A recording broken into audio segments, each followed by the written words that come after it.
Enrichment is far more than just a term that zoological workers use. It's an outlet for animals to experience a creative stim that reflects natural behaviors that would be found in the wild.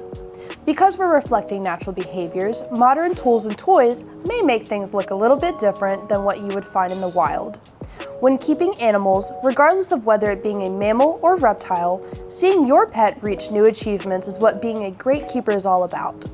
Enrichment is a term that started to show up in zoos around the 1920s to the 1960s, specifically being used in primate keeping. Most zoos have a schedule that follows all 5 enrichment pillars, 1 per day typically. These enrichment pillars are habitat or environmental, cognitive, sensory, food or dietary, and social. Some of these enrichment topics can overlap with each other. The more, the merrier, of course. Enrichment is also what you make it, meaning it can either be small or large. Environmental enrichment is more than just what and how your reptile lives. Your setup is the environment. Today, we're studying baby girl's enclosure on the farm. She's a gorgeous young ball python. The enclosure is most important when keeping reptiles because this is where your pet lives. Each animal will have a different need of enclosure, of course, and this is what baby girl's enclosure looks like before we add a few more changes. For snake enrichment, you typically want to make a change to the enclosure based on if it is a terrestrial or an arboreal species.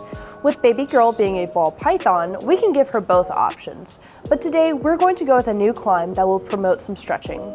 Other great examples of reptile environmental enrichment would include changing the hides, placement of items, adding vines, sticks, and even perches and so on.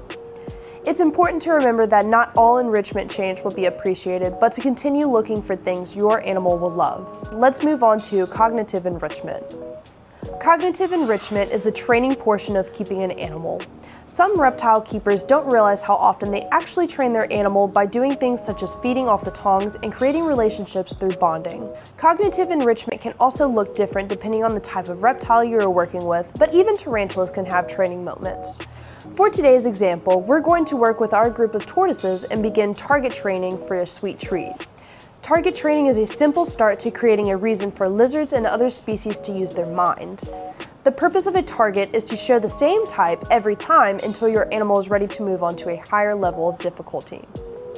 For a target, we're using a simple stick with red tape at the end to create a color contrast that should be attention-grabbing to our redfoot tortoises. I mean, they do love anything that is the color of a strawberry. The purpose of target training tortoises is to prepare them to willingly move when they are too big to be lifted. Although our redfoot tortoises won't be the largest ever, our sulcata baby will, on the other hand. He still has a very long ways to go, though. Each week, we'll pick a day to work on target training the exact same way that we are today. Present the target, wait for the boop, and then give a click and treat to signify positive enforcement. If an animal isn't picking up on the original simplicity, regress in hardness and start somewhere that the animal is used to, such as tongs. So let's move on to sensory exposure. Sensory enrichment is the same element we go through: smell, touch, sight, taste, and hearing. Sensory can be one of the most fun and wide-ranged enrichments because of the vast number of different ways you can reach this target. For reptiles, music, herbs, and safe aromas are what are typically used. We're specifically using a dried basil herb, which is reptile and animal safe. The next type of enrichment is food or dietary. Food enrichment can turn out to be a lot of fun with the different ways you can present food, whether that is with the normal diet or presented separately. Examples of dietary enrichment would be presenting frozen, mashed, grated, or chopped differently than normal food. Herbs can also be a choice, but since we already used that this week, let's go with serving frozen lima beans. This is typically a super simple enriching design, but again, you can make it as big as you'd like. Everyone seems to have their own opinion on frozen lima beans. Some like it more than others. The next enrichment is social.